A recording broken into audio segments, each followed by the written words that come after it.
이사야서 26장 13절에서 21절까지 말씀입니다. 13절에서 21절까지 말씀 가운데 우리 13절부터 15절까지 세 개 구절만 한 목소리로 함께 봉독하겠습니다. 여호와 우리 하나님이여, 주 외에 다른 주들이 우리를 관할하여 싸우나 우리는 주만 의지하고 주의 이름을 부르짖으리라. 그들은 죽었은즉 다시 살지 못하겠고 사망은 이는 주께서 벌하여 그들을 멸하사 그들의 모든 기억을 없이 하셨음이니이다. 여호와여, 주께서 이 나라를 더 크게 하셨고 이 나라를 더 크게 하셨나이다. 스스로 영광을 얻으시고 이 땅의 모든 경계를 확장하셨나이다. 아멘, 아멘. 오늘 새벽 제단에 드려진 예물이 있습니다. 우리 강신배 집사님, 문제 앞에 담대함으로 평강 허락해 주십시오 하고 예물 드렸습니다. 우리 강신배 윤덕향 집사님, 파송의 가정에 주님의 영광 나타나게 하소서 하고 선교 예물 드리셨습니다. 윤희가 579번째까지 또한 1000번째 드렸습니다. 잠시 기도하겠습니다. 사랑의 주님, 감사합니다. 우리의 믿음이 연약해졌을 때라도 예비한 힘을 주시면서 그때도 순적하게 이길 수 있도록 우리를 늘 만들어 주시는 거 경험하면서 오늘까지 왔습니다. 오늘 어떤 문제 때문에 내 믿음이 흔들리고 있다 할지라도 그 가운데 속에서 하늘문을 열어서 이길 힘과 능력과 지혜를 주시는 그 놀라운 하나님 다시 한번 또 만날 수 있도록 인도하여 주시옵소서. 오늘 10시 30분에 모든 구역원들이 모여서 2024년 하반기 구역 개강 예배를 드립니다. 오늘부터 시작되어지는 구역 예배 가운데 하나님 함께 해주셔서 성도의 교제 가운데 하나님이 어떻게 역사하는지 모두가 다 볼 수 있도록 주님 인도하여 주시옵소서. 김광창 오혜정 집사님, 내일 오전에 중국으로 출발합니다. 하나님께서 다 뜻이 있으셔서 그리로 인도하신 줄 믿사오니 그 가운데 속에 하나님께서 예비한 영혼들 만날 수 있도록 인도하여 주시고, 아버지 그 만난 영혼들에게 복음 담대하게 증거하면서 그 가운데 하나님께서 어떻게 그 영혼들을 사용하시는지 다 볼 수 있도록 주님 인도하여 주시옵소서. 우리 오혜정 집사님, 아버지 참 귀한 새벽 기도자로 함께 섬겼습니다. 아버지 하나님, 어디를 가든지 그 가운데 새벽 기도할 수 있는 처소를 허락하여 주시고 그 가운데 마음껏 부르짖게 하시고 거기서 기도한 것들이 이곳과 아버지 그곳에서 그리고 이곳에서 기도하는 모든 것들이 또 이곳에서 그리고 그곳에서 역사한 것들도 다 볼 수 있도록 주님 인도하여 주시옵소서. 우리 강신배 집사님, 오늘 오후에 아버지 하나님 인대를 다치셔서 아버지 하나님 수술을 받습니다. 아버지 하나님 그 과정 중에도 함께하여 주셔서 아버지 하나님 예배당에서 나를 늘 함께해 주셨던 그 주님이 수술받는 그 자리에도 여전히 나와 함께 하시는 줄 믿고 아버지 하나님 담대하게 그 모든 것들 잘 감당할 수 있도록 주님 인도하여 주시옵소서. 마취하는 그 순간부터 아버지 하나님 깰 때까지 하나님께서 이렇게 세밀하게 나를 만져주셨구나, 아버지 하나님 또 간증할 수 있도록 주님께서 힘을 더하여 주시옵소서. 아버지 하나님 윤희의 인생 가운데에도 하나님께서 세밀하게 역사하고 계신 줄 믿사오니 아버지 하나님 윤희가 복의 통로가 되어서 아버지 하나님 그 사랑하는 부모에게 믿음의 통로가 열리게 하시고 아버지 그 온 가정 가운데 기쁨의 통로가 될 수 있도록 주님 인도하여 주시옵소서. 이 모든 말씀 예수님의 이름으로 기도드렸습니다. 아멘, 아멘. 여러분 잘 오셨습니다. 오늘도 좋은 날인 줄 믿습니다.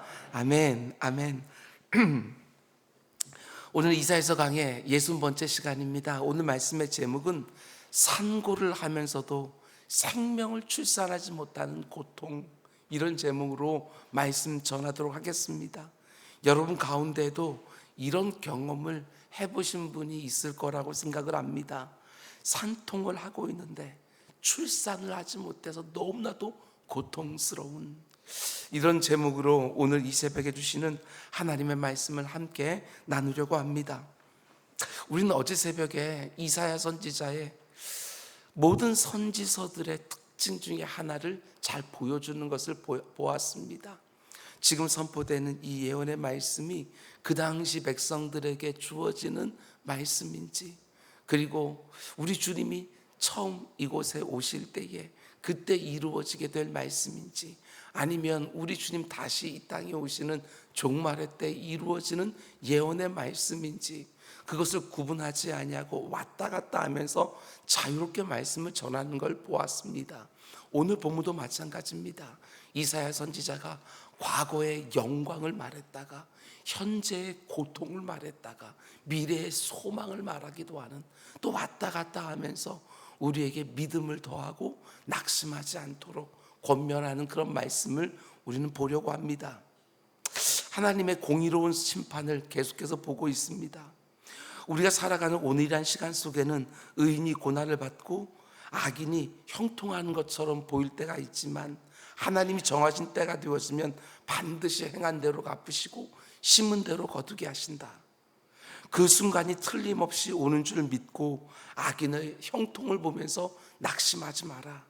말씀대로 믿음으로 사는 삶에서 절대로 떠나지 마라.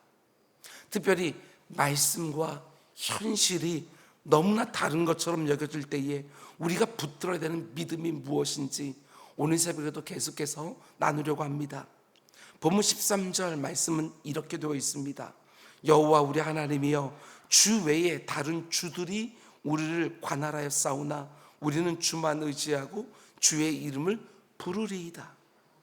이사야 선지자가 지금까지 미래에 대한 이야기를 하다가 이제 과거에 대한 이야기를 합니다. 주 외에 다른 주들이 그들을 통치하면서 그들이 믿고 있는 하나님이 마치 안 계시는 것처럼 보이는 순간들이 과거 속에 숱하게 많았다는 것입니다. 사사시대만 봐도 정말 그런 순간들이 많이 있었지요. 이방인들이 이스라엘 백성들을 주관하면서 통치하면서 신앙생활을 하는 가운데 속에 믿음을 흔들었던 경우들이 얼마나 많았는지 모릅니다. 그런데 그 순간에도 우리는 주만 의지하고 주의 이름을 부르는 일을 계속해서 반복해 왔고 지금도 그렇게 할 거라고 이사야 선지자가 말하는 것이지요.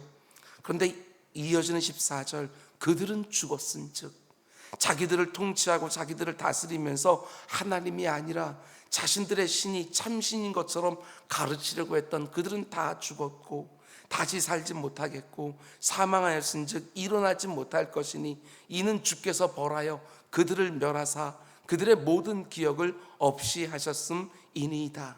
그들이 떵떵거리며 권세를 부리는 것 같았지만 이름도 다 사라졌다는 것입니다. 그리고 어떤 일이 일어났다고 말합니까? 15절, 여호와여, 주께서 이 나라를 더 크게 하셨고 이 나라를 더 크게 하셨나이다. 스스로 영광을 얻으시고 이 땅의 모든 경계를 확장하셨나이다. 자기들을 지배하고 통치하던 나라들이 그 순간에는 이기는 것 같았지만 그 나라들은 다 사라졌고 그들에 비해서 너무나도 작고 초라하고 통치를 받던 이스라엘은 그런 일 하나하나를 겪을 때마다 더 커지고 더 커지게 하셨다는 것이지요. 근데 그게 바로 하나님의 열심이라는 것입니다. 그게 바로 하나님의 공의라는 것이지요. 아무리 강해 보여도 하나님을 인정하지 않고 대적하던 나라들은 다 사라지게 하고, 아무리 순간순간 모자라고 부족해 보여도 하나님을 신뢰하고 의지하는 백성들은 더 크게 해주시는 것, 그게 바로 하나님이 이 세상 역사를 이끌어 가시는 그분의 방식이라고 이사야 선지자가 믿음으로 고백하고 있는 것입니다. 그런데 이사야 선지자가 과거 속에 있었던 하나님의 승리, 이스라엘의 영광을 말하다가 이제 어떻게 합니까? 다시 현재의 고통으로 돌아오는 것이지요. 다시 탄식하기 시작합니다. 16절 18절 말씀, 여호와여, 그들이 환난 중에 주를 앙모하여 싸우며 주의 징벌이 그들에게 임할 때에 그들이 간절히 주께 기도하였나이다. 그러나 여호와여, 잉태한 여인이 산기가 임박하여 산고를 겪으며 부르짖음같이 우리가 주 앞에서 그와 같으니이다. 우리가 잉태하고 산고를 당하였을지라도 바람을 낳는 것 같아서 땅에 구원을 베풀지 못하였고 세계의 거민을 출산하지 못하였나이다. 지금까지 자기들이 정복했던 나라들은 다 사라지고 망했지만 자기들을 더 크게 하고 더 크게 해왔던 하나님을 신뢰하고 붙들어 왔지만 지금 선지자의 상태가 어떻습니까? 너무나 고통스러운 거예요. 마치 아기를 잉태한 여인이 출산할 때가 다 되었는데 아이를 낳지 못하는 너무너무 고통스러운 상태라고 탄식하는 것입니다. 하나님을 기다리고 또 기다렸는데 아무 일도 일어나지 아니하고 아기를 출산하지 못하는 산모와 같은 너무너무 고통스러운 무기력함이 지금 나라의 형편이고 지금 자신의 형편이고 아픔이라는 것이지요. 어제 새벽에 말씀드린 것처럼 다른 나라들에 비해서는 그래도 이스라엘 백성들이 상대적으로 낫지 않습니까? 그런데 하나님은 자기 백성들을 향해서는 더욱더 엄격하십니다. 더 성결하고 더 의롭고 더 바르기를 원하시기 때문에 더 엄히 다루시는 것이지요. 근데 이스라엘이 하나님께 매를 맞는 모습을 보면서 더 악한 민족들이 조롱을 합니다. 저들의 모습 좀 보라고, 의롭고 경건한 척 하더니 하나님께 매를 맞고 있지 않냐고. 그 모습을 보면서 이사야 선지자가 마음이 너무나도 아픈 거예요. 그래서 18절 마지막에 우리가 이 땅에 구원을 베풀지 못하였고 세계의 거민을 출산하지 못하였나이다, 이렇게 탄식합니다. 목회를 하면서 비슷한 아픔을 느낄 때가 있습니다. 생명을 낳아야 되는데 생명을 낳지 못하고 있는 것 같은 답답한 마음이 한 번씩 정말 듭니다. 그런 마음이 들 때마다 목회자로서 너무나도 고통스럽지요. 오늘날 교회에 대한 이 사회의 인식이 너무나 안 좋기 때문에 교회 안에 사람들이 들어오려고 하지 않고 신앙생활을 그렇게 중요하게 여기지 않는 이 사회 전반의 분위기 가운데 새로운 생명을 잉태하고 낳는 일이 너무너무 어려운 거예요. 교회가 세상을 위해서 도대체 어떤 기여를 하고 있느냐, 참 많은 비난과 조롱을 교회와 성도들이 받고 있는 것은 틀림없는 사실이지만 한 번씩 억울할 때도 있지 않습니까? 우리나라에 있는 대부분의 구제단체들이 다 기독교 단체들입니다. 그래도 실컷 욕을 먹습니다. 왜 그렇습니까? 하나님이 그 정도 수준으로 만족하지 않으시기 때문에 그렇습니다. 더 성결하고 더 구별된 모습이 되기를 원하시는 것이지요. 그래서 하나님이 이 세상의 목소리를 사용하셔서 우리를 벌하시는 거예요.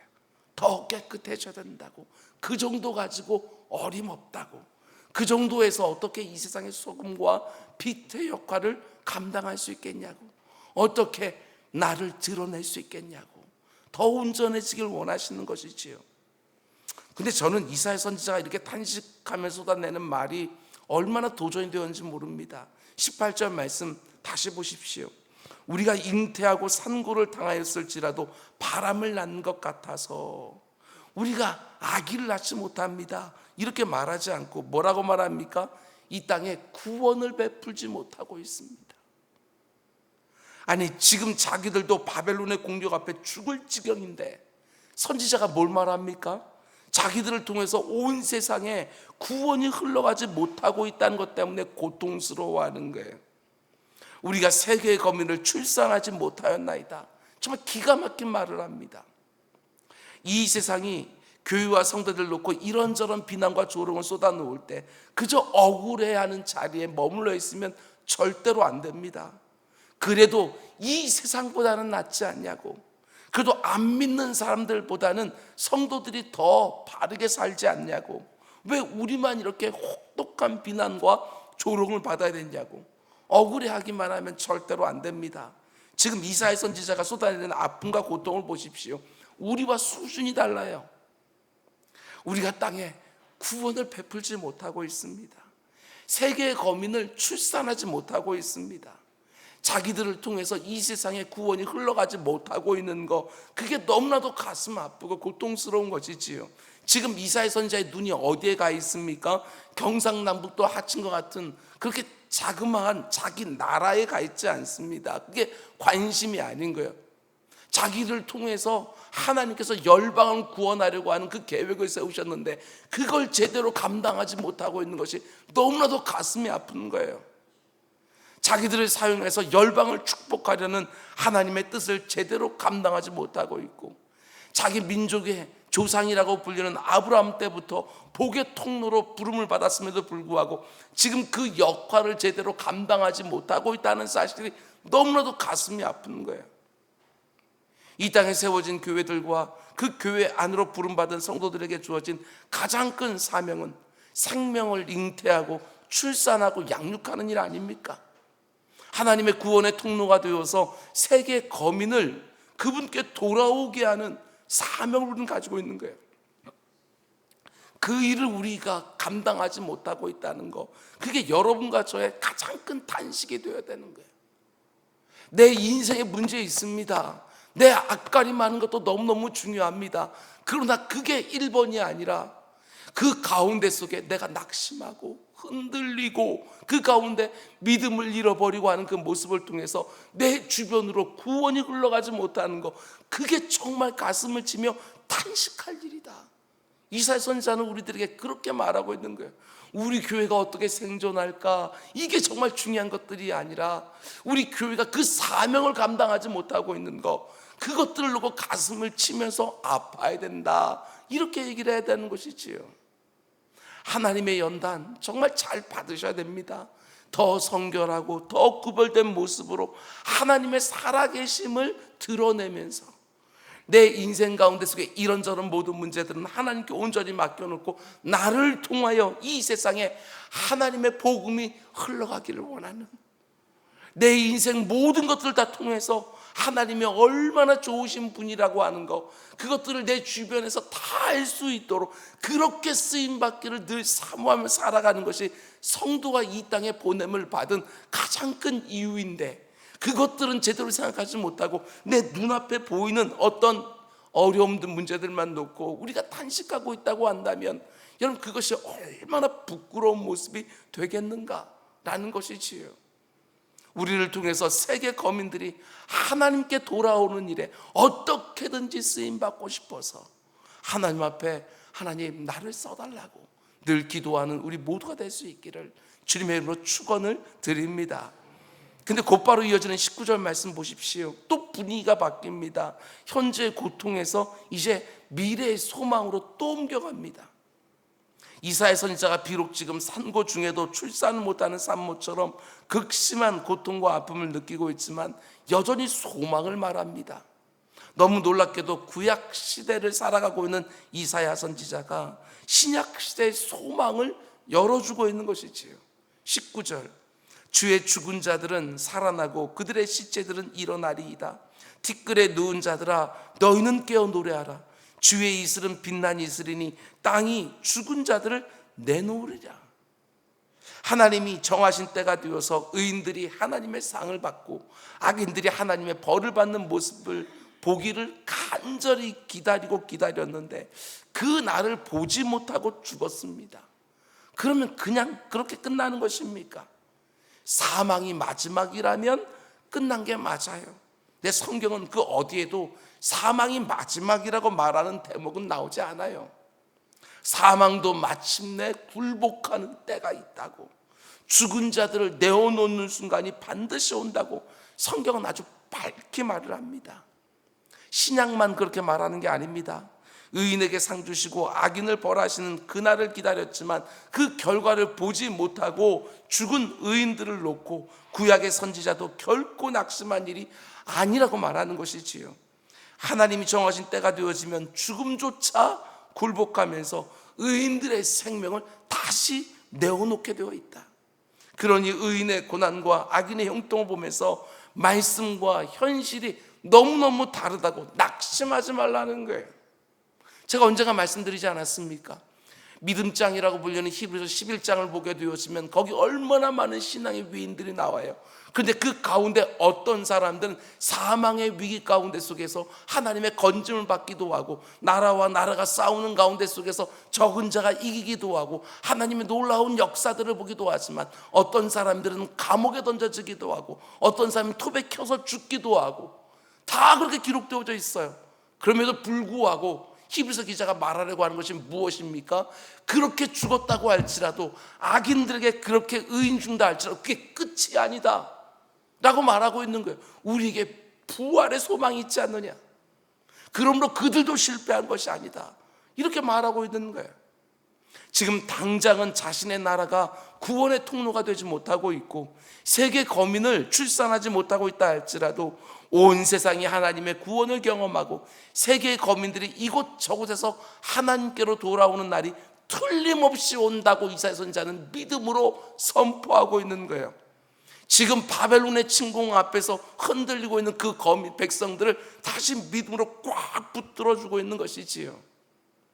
우리가 살아가는 이 시대에 그 감격적인 모습을 다 보지 못한다 할지라도 절대로 실패한 것이 아니라고. 이사야 선지자가 그 당시에 의인들을 위로하고 오늘 여러분과 저에게 소망을 주고 있는 거예요. 우리 개인적인 면에서도 마찬가지입니다. 오늘 내가 부르짖음을 쌓고 있는 그 모든 기도의 제목들이 내 때에 다 이루어져야 된다? 아니, 때는 우리에게 달린 거 아니라면서요. 우리는 부르짖고 기도를 쌓는 거, 그것이 우리의 사명이고 그 응답의 때와 방식은 하나님께 온전히 달려있다고 우리가 믿음으로 고백하지 않습니까? 그러나 우리가 하나 분명히 붙들고 있는 것은 우리가 오늘 기도하고 있는 것은 땅에 절대로 안 떨어진다. 하나님이 들으시는 기도 제목은 그분의 때에 완벽하게 이루어진다. 우리는 그 고백을 가지고서 부르짖는 거예요. 비록 내가 살아있는 동안에 그 기도가 응답되는 것을 못 본다 할지라도 하나님께서는 그 기도를 들으셨고 가장 적절할 때 그 기도에 응답해 주신다. 그러니 기도하다가 절대로 낙심하지 마라. 이게 우리 주님의 말씀에 있는 거예요. 하나님께 다 맡겨드리고 오늘 나는 그분 앞에 나의 모든 소원을 아뢰는 것이고 나의 모든 아픔과 사모함을 하나님 앞에 올려드리는 것, 그게 우리의 사명인 것이지요. 이사야 선지자 그걸 지금 말하고 있는 거예요. 절대로 끝난 게 아니라고. 여러분, 이어지는 구절들을 보면 이사야 선지자가 땅에 장차 이루어질 너무나 영광스러운 하나님의 구원을 선포한 다음에 이제 또 어떻게 합니까? 지금 이 말씀을 듣고 있는 백성을 다시 현실로 데리고 옵니다. 20절, 내 백성아 갈지어다 네 밀실로 들어가서 네 문을 닫고 분노가 지나갈까지 잠깐 숨을 지어라. 어떤 이단들이나 혹은 건강하지 못한 무리들은 아무리 종말의 때가 가까이 와도 하나님이 택한 백성들은 그 고난을 다 피해갈 수 있다, 이렇게 호도하기도 합니다. 그렇지 않아요. 성경은 절대로 가르치지 않습니다. 신약 성경에서 우리 주님 종말에 대해서 말씀하시면서 택한 백성에게는 그 고난의 기간을 단축시켜 줄 거라는 말씀을 해주셨지만 아예 고난이 없을 거라는 말씀은 하지 않으셨어요. 종말의 때가 가까워지면 가까워질수록 하나님의 택함을 받은 성도들 역시 그 고난을 일정 정도로 통과하게 되어 있어요. 그러나 그 고난의 때일지라도 하나님이 넉넉히 감당하고 버티고 이길 수 있도록 피할 길과 이기림을 주시는 것이지요. 그런데 그 심판의 날 궁극적으로 어떤 일이 있을 거라고 선지자가 말을 합니까? 한 장 넘겨서 27장 1절 말씀 보면 그날에 여호와께서 그의 견고하고 크고 강한 칼로 날랜 뱀 리오야단 곧 꼬불꼬불한 뱀 리오야단을 벌하시며 바다에 있는 용을 죽이시리라. 여기서 뱀 리오야단과 바다에 있는 용이 상징하는 게 무엇입니까? 하나님을 대적하는 모든 무리들의 머리가 되는 마귀를 끊으시겠다는 거예요. 하나님이 그날에 마귀를 심판하시고 그 마귀의 수하했던 악한 영들을 심판하시고 그 영들의 조종을 받던 악인들을 다 심판한다는 거예요. 그날이 반드시 오는 줄 믿고 심지가 견고한 의인처럼 오늘이라는 현재 모든 고난들을 이겨내라고 그렇게 권면하는 것이지요. 여러분, 아무리 하나님의 말씀과 내가 경험하고 있는 현실이 다른 것처럼 느껴지더라도 흔들리지 마시기 바랍니다. 하나님이 정하신 그날까지 모든 것이 다 변한 것 같아도 하나님의 말씀은 1.1획도 변함이 없이 그 말씀하신 그대로 다 이루어지는 거예요. 시대가 어떻게 변하든지 내 삶에 어떤 예기치 못한 문제가 생기든지 하나님의 말씀과 아무리 지금 내가 경험하는 현실이 달라 보이든지 하나님의 도우심을 기다리고 하나님을 변함없이 신뢰하며 하나님이 정하신 때가 되었으면 행한 대로 갚으시고 심은 대로 거두게 하시는 하나님의 공의가 선명하게 드러나는 줄 믿고 하루하루를 그분의 말씀 붙들고 우리는 사는 것이고, 그 말씀을 가지고 기도의 자리에서 언제나 하나님의 도우심을 경험하는 것이고, 일상 가운데 속에서 하나님의 보호하심과 인도하심과 공급하심을 응답으로 우리는 보게 되어지는 것이고, 그게 우리가 이 땅을 살아가는 방식이에요.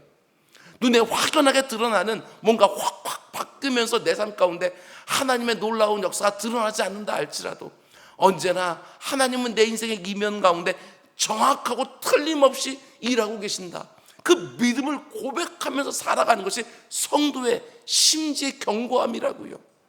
우리는 그렇게 살아가는 거예요.